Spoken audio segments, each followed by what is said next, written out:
Welcome to the Hypercraft Volts and Bolts podcast. I'm joined today with my friends Brian and Joel, who I generally refer to as Brian Scalar and Joel Scalar because, like Henry Ford, the car and the company are probably named after them. But why don't you properly introduce yourselves to us? So I'm Brian Bourne, not Brian Scalar. Not Brian Scalar. No, Okay. Brian Bourne, co-founder of Scalar Performance. Okay, cool. And I am Joel Fillets, the other co-founder of Scalar. Okay, all right. And where does the name Scalar come from then? A scalar is a magnitude without direction. Speed would be an example of a scalar in math. Oh, I actually did not know that. Oh. I'm glad I asked that question because I didn't know where it came from. If you put a direction on the magnitude, then it's a vector. Awesome. Yeah. Okay. All right. Well, and I'm Logan Tanner, creative director at Hypercraft, and we're going to just have a quick discussion here with some of our best friends about what they do. So, can you tell us briefly about the company Scalar and about the vehicle you guys have built with us? Yeah, so maybe I'll start with the vehicle. The vehicle's the Scalar SCR1. Mm-hmm. That vehicle's unique in that it is the only all-electric race car that you can take at an amateur level, club level racing in the NASA Super Touring series. So there's no other series in North America right now where you can race an all-electric. Particularly what's special about it is we're racing against gas cars. Mm-hmm. So everything else on the field is combustion, and we're all electric and we're all racing together. Okay. And why did you guys choose to do that when there are so many gas options? Sorry. Would you like to take that? Why we chose to use that car? No. Why you chose electric? Why we chose to build an electric car Because there's so many has series. so much to do with how much time we've spent in race weekends fixing gas cars. The engines. Yeah, just Fixing the engines. yeah. The rest of the car was always fine. It was always the engine. Some transmission, but always the engine. And not only us, but Yeah. there was at least 2 or 3 people every weekend that had an engine out of their car. And because we come from endurance racing where 16 hours of straight driving on the car, somebody's got their engine out. So it's like, wouldn't it be nice if we didn't have all these moving parts and controlling explosions and just had one moving part and next to no maintenance with electric motor? That's kind of where the idea came from. Okay.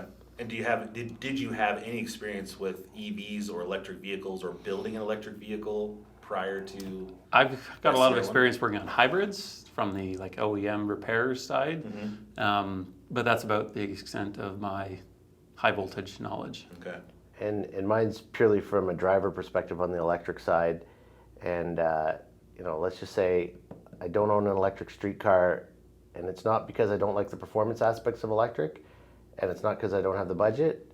It's because they're not exactly what I'd consider fun, sporty cars. Yeah.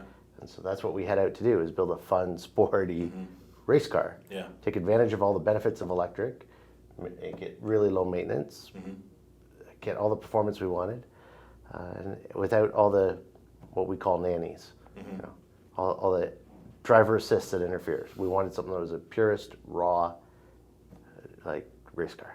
I think that's one of the complaints that I've heard in the past is that electric cars are, basically run by software.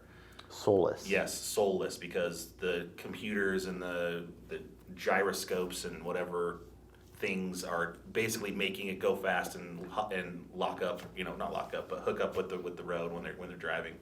So what's different about the SCR1 that lets it be more pure and special? So, if you think about a lot of electric cars on the street, they do everything to separate you from it, that luxury feel, right? So you don't get a whole lot of steering feedback. Or if you have any steering feedback at all, it's simulated, right? Like force feedback wheel, like a video game. There's a lot of separation to the brakes. And just the whole suspension hides the weight, all the rest. We went for a very lightweight setup. Our car's only a few hundred pounds heavier than the gas equivalent. Our brakes are depowered, no ABS. They are pure race brakes with all the feedback coming through the pedal. The steering rack in the car that we chose as a basis car is a rack and pinion with an electric power assist on the steering column, and it's the feedback is very raw through the whole car, and so that I think is the big difference. Yeah, all the assists and helps to make the car feel and like you're not driving, to take all the fun away from it. Well, we've taken all the assists off, and there's literally your foot controlling the pedal. You can have all of it or none of it, when you want, how you want. Interesting. And all that feedback coming through the wheel, so that when you're there, that's what gives the car real communication and character. And so that's what we've achieved with the SCR1. So do you have, it's not brake-by-wire then? It's real brakes, just boosted, I assume? They're not even boosted. Not even boosted? No power assist. Okay. What about steering? It's a Toyota EPS, so it's on the steering column, and it's a very minor amount of assist to a manual rack and pinion. Perfect. I mean, that sounds like as manual as you can get, honestly. So, all right. And so maybe this is not a safe question, but how do you feel that your assumptions, your thesis on creating an electric vehicle race car had all these benefits? Now that you've built it, have your expectations been delivered on, or tell us about what you've discovered about actually building this car? So a couple of fun anecdotes. Obviously, we're very biased. We love driving it. We have a driver. Her name's Alana Carter. At Hyperfest this year, it's funny, we had her driving our gas car and our electric car. So she's literally jumping between cars out in the Hyperfest GT race, then into the Super Touring race. It's funny, she jumps back into the gas car and she's like, grabs the shifter and she's like, what's this for? Right? We had Randy Popes, rather famous test driver in the SCR1, who's helped us immensely getting it set up and get the right feel out of the car. And he's also said, he jumps back into one of those now, it feels positively archaic. Like, there's real benefits to just not worrying about that and really focusing on your racecraft. You'd think it would take away from the driving experience, but it really doesn't. No, if anything, it gives more ability to the driver to focus on their skills and hone their skills, because now you're not having that other thing to worry about, where the power band of the engine is, what gear you're in. Now it's literally point and shoot, and you can really focus on feeling the car. Also, you don't have a super loud engine that hides a lot of things, creaks, groans. You can actually hear the tires start to break traction before you feel it. I never even thought about that. But you can't hear that, but like you hear every little pebble hitting the car. You hear all these noises that the car makes that you never heard before. So it's a whole new dynamic, a whole new element. Yeah. That's interesting, because I know another complaint I hear a lot of is that, going to an electric car, there's no, oral excitement. You're not hearing what, the engine revving, and you're not hearing between the shifts and stuff. But from that context, that's actually a huge benefit, where you can hear the track and you can hear the adhesion on the tires and when it's about to, get lost. And again, it's a race car, so you don't have any insulation dampening any of those sounds. While you hear all those things, our car is still not that quiet inside. Yeah. Like straight cut gears, it howls like a race car. No, I've heard it, and it actually sounds amazing. It sounds very unique. It's like a jet fighter going by. Yeah, and it's not a manufactured sound. It's a real, mechanical sound that is... The inside of the car sounds very much like my Ferrari Challenge car, straight cut gearbox. Yeah. Right? We get it. Ryan's a cool guy. He has lots of cool cars. It's real, so frustrating. But so back to the car. Well, we never really left, but tell me about the electric drive system. Obviously, Hypercraft, built that with much of your guidance, because you had some special needs for that car that you wanted to build. Can you talk about the center of gravity and the battery design and the placement of where things ended up going? Because I know you guys had a lot of influence on how that was made. Can you talk about that a little bit? I'll talk about the battery. So when we first got the car and we tore it apart, this was back in April last year, the biggest challenge, I think, was the battery. We pretty much knew where the motor was going to live approximately, but the battery was like, how do you fit this massive thing in a car that was never designed to barely hold 4 grown adults, probably 2 grown adults. Barely enough room in the trunk. Keep it in a space that is safe from accidents, collisions, so inside the roll cage, low center of gravity, but also one thing I really noticed when the car was at SEMA, in the Electrified Expo, all of the other electric cars that were around it were on average like 6 to 10 inches taller than it, because all those cars adopted a skateboard design. So the whole occupant compartment sat on top of the battery pack. So it's like, well, we can't do that, because already I'm 6'7", my helmet pretty much touches the roof. So there's no room underneath the driver's seat. You're already on the floor. So where do we put the battery? We need to fix 60 kilowatt somewhere. So then we began the development of 3D scanning the inside of the car. where can these modules go. We ended up using the center transmission tunnel a little bit up in the front where the engine bay was, but keeping it again away as far from the front of the car, and then putting some in the back seat. So it's shaped like a T. And now your center console where you would sit your arm on is now that's part of the battery. So that kept the lowest center of gravity possible, kept everything inside the roll cage. We avoided all the structural components of the car. We didn't want to affect any of the crumple zones of the factory chassis. Now, we've also added a roll cage too, but to tie into all the structural components, keep the center of gravity low, keep it in the roll cage was probably the biggest challenge that we had with it. But again, we worked very closely with the Hypercraft team and ourselves and probably made 15 different iterations in CAD. Then we made probably 4 physical ones. We actually have a bunch of physical battery cases that we made back at the shop. So there's just a stack of like lunch tables, we call them. But like we would make one and you see it on CAD and it's like, oh yeah, this looks good. This looks like it'll fit perfect. So we cut the hole in the floor, set the battery in, and you're like, oh, that's not going to work. Like it's either like too tall or it's too wide. We had to move the seat over, or we move some modules around and you put it in, and now the gas pedal wouldn't bolt in, and it's all these little things. So again, we went through 4 or 5 of those to finally come up with the design we did. But that was probably the biggest challenge is the battery and choosing how we formulated the modules. Center of gravity and all that, protecting it. So the battery's tied into the chassis to make it more rigid then? Yeah. The whole bottom of the battery pack is a 1/4-inch aluminum skid plate. So it ties from frame rail to frame rail, left to right, all the way from the front subframe to the back subframe. So not only is it now structural to the car, now you have a flat bottom race car, perfectly flat. So now you'll see we have a really, really large diffuser in the back because we don't have a muffler. So we used that space for a diffuser and a nice splitter on the front. Professional Austin helped us do those. They tie that flat bottom battery pack into the whole car. So now it becomes a nice big diffuser with a little bit of rake in it, into the diffuser and the wing, and it's just, Do you have any numbers on the rigidity? Did you improve chassis rigidity with the battery or anything like that? We didn't do any like formal testing. But the car is extremely rigid. It feels more rigid. Yeah, I mean, we can only compare it really to our gas car, which is the exact same chassis, and it's more rigid. So it passes the butt test as being more the rigid. butt test, Okay. Yeah, you don't move around. I mean, that sounds good. The car's been on oil and shaker rig, but we didn't compare before and after. That's pretty cool. Okay, now you mentioned 60 kilowatt battery. Tell us some other basic specs of the vehicle. Well, if you want to, is it secret? No, I mean... You can just whisper in my ear. Just kidding, I know so we're using the stealth drive, stealth EV motor, but even that you guys built specifically for our car, because normally that core would be an oil to water cooling setup. In our car, it's actually all oil cooled. Packaging for the car was very important. To keep weight down, to keep the thermals managed, to fit it. Joel was mentioning how small the car is on the inside.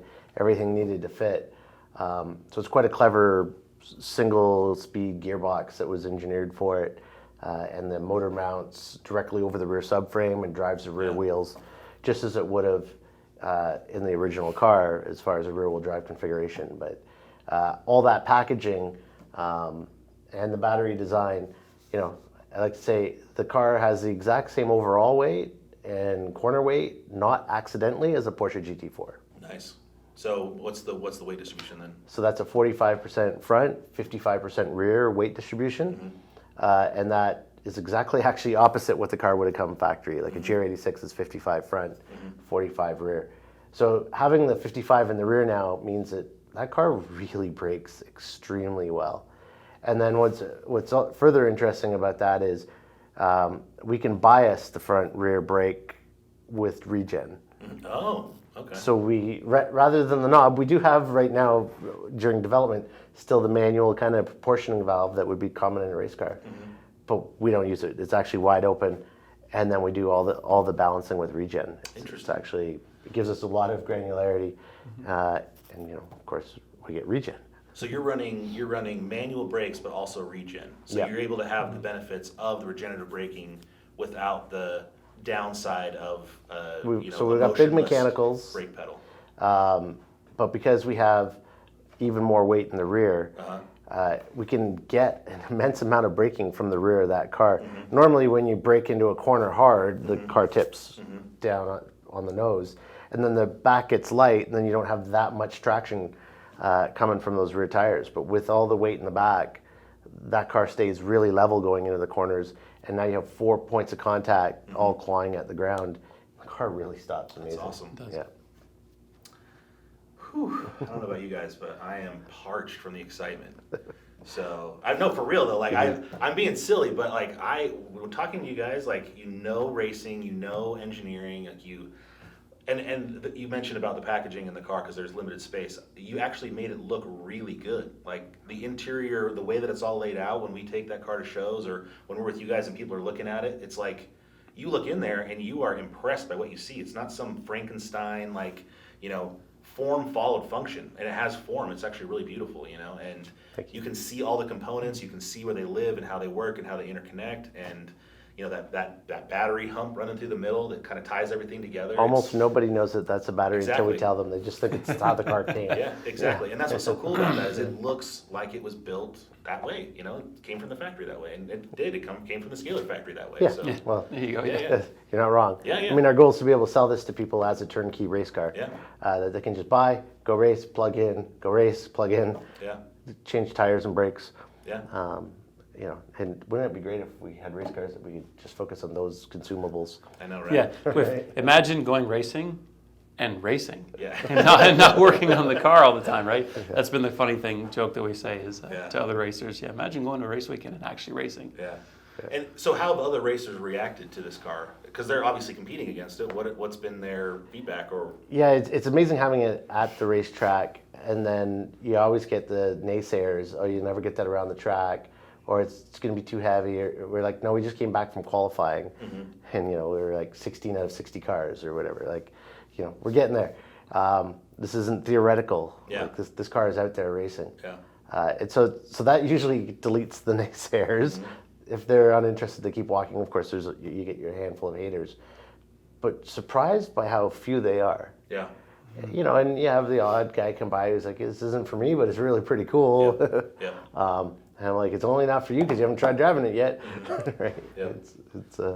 It's pretty neat to drive. So. I was actually the first time I went to SEMA show, I was really surprised. I expected a lot of naysayers, a lot of negativity, but I think at some point people have recognized that this is the future and they're excited about it. And yeah, maybe it's not for them, not yet at least, Yeah. but they can recognize, hey, this is not theoretical. This is happening, and this is. They can appreciate the working engineering very effort that well. goes into it. Yeah, absolutely.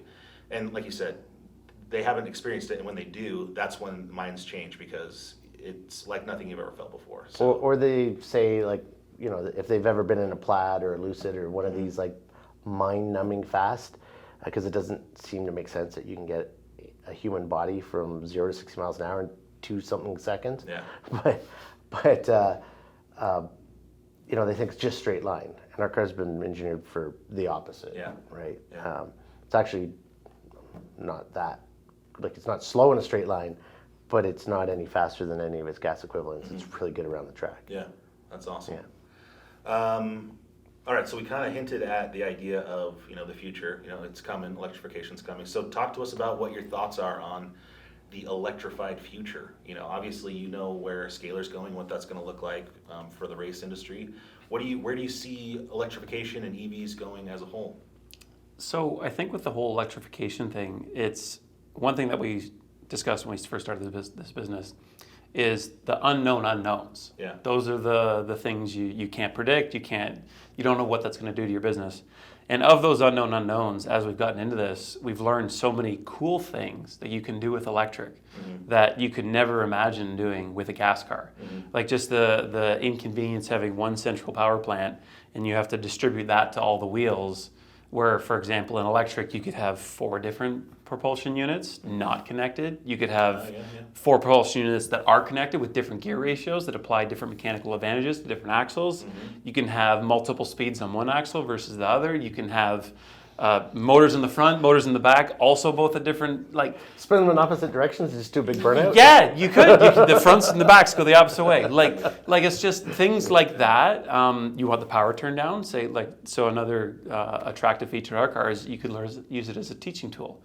It's very approachable from a new person. Like the car right now is running St2 in NASA Super Touring Series, but it's probably going to land at the top of ST3. Okay. Which is decently fast. Like that's got some serious horsepower it's up against. But say you don't want to run something that fast. Say you're only familiar with like a Miata speed. You jump in the car, no problem. The power is very easily dialable, and you can bump the power level of the vehicle up very easily based on what class you want to participate in. Say you want to use it as a teaching tool. The car is quiet enough at lower speed that you can bring it to an autocross in town, and you can run the car on city streets, and it's not. You could literally, like, again, the possibilities with electric are endless. Yeah. Like, there's just so many more things that we learn every single time that we go out and see how somebody else has done it. Like, just yesterday, we were looking at the nitro cars, and it's like they were doing some really cool things I'd never even thought about. Like, this is amazing. Just as the tide rises with everyone building electric vehicles, the possibilities just keep growing and growing. So that's, I think, the biggest thing that we've learned from electric propulsion. And we're just the tip of the iceberg. Like, it's really only taken off as far as the aftermarkets in the last few years, really. Absolutely. I agree with that. Anything to add? No, I mean, just to build on what Joel was saying, at Scalar Performance, we just want to keep building like performance vehicles, and there's a lot of new opportunities to build some interesting combinations of electric propulsion, combustion propulsion combined. There's a lot of things that we're looking at, and it's very exciting times because it's like all these new possibilities. It's really amazing. Yeah, Joel. The tip of the iceberg is so true. I mean, so many people say, EV's not ready yet. It's not quite there yet. It's definitely there, but there is so much more to come. So much more to come. Like you said, all these things, these possibilities are not theoretical. It's just where your imagination can go, because we know what the electric motor can do. So we know what 2 can do, and 4 can do, and 5. It's just a matter of like what you can kind of dream up and then put it together. And that's what's super exciting. And not a plug for Hypercraft. That's what's so cool about working with so many different customers, is because we see how customer X puts it to use, and then we see how these guys put it to use, and we're like, oh, that's genius. And so it's really interesting to create these powertrains because they're informed by the needs of the customer, and it's crazy the things that people can think up. These nitro rallycross cars are doing crazy stuff, and the marine industry is doing crazy stuff, and you're taking an existing platform that how that works, and you're improving on it with a completely different drive system, and getting all these different benefits that maybe people haven't even thought of. What if you could race on a race day rather than just be fixing your car all the time? I don't think people think about those kinds of benefits when they think about going electric. It's not just about performance. That's a huge factor, but there's so many other parts of it that people don't even consider. So, yeah. Agreed. I mean, and it's interesting as people are looking at the performance. Like you can't claim to be a performance person without taking a serious look at electric. Yeah. And I think that's what's changing people's mind when they get out of some of these cars. They're just like, oh, whoa, well, I never drove anything that fast. And just the instant response, the no downshifting, turbo lag, waiting for the engine to do its thing. It's like you press that throttle and it's all of it has right away. No, and if you're in a street going car, no noise. Like it's the wildest thing. Like they've obviously designed gearboxes and that, so it is quiet, so you can't hear it. Like just to that type of acceleration and G-force is just awesome. It's just amazing. But it's just so foreign. It's such a new feeling that the first time I felt it, I was like, whoa, this is cool. And I think it's cool that a lot of people are in this for the environmental benefits, all those kinds of things. It's cool that something that can, possibly be good for our environment, at some point also be incredibly exciting. You know what I mean? It doesn't have to be a downgrade, it's not an either or. It's kind of a plus. You actually get more going electric, and we're just barely, just the tip of the tip of the iceberg. Yes. Okay. So if you want to see the Scalar SCR1 and Joel and Brian, right? We'll be there. SEMA Show 2023, Las Vegas, Nevada.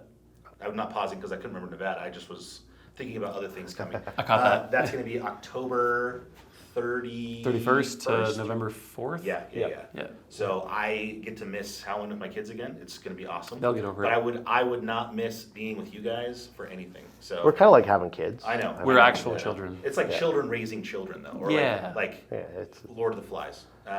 So SEMA show, Hypercraft will be there, Scalar will be there. We're going to be right by each other in the EV zone. Yep. And it's going to be pretty cool. So come see the car in person. Come see all of the things we talked about, the battery, the beautiful layout of the drive system that they've done for the car. You can see all the components and you can ask them questions live.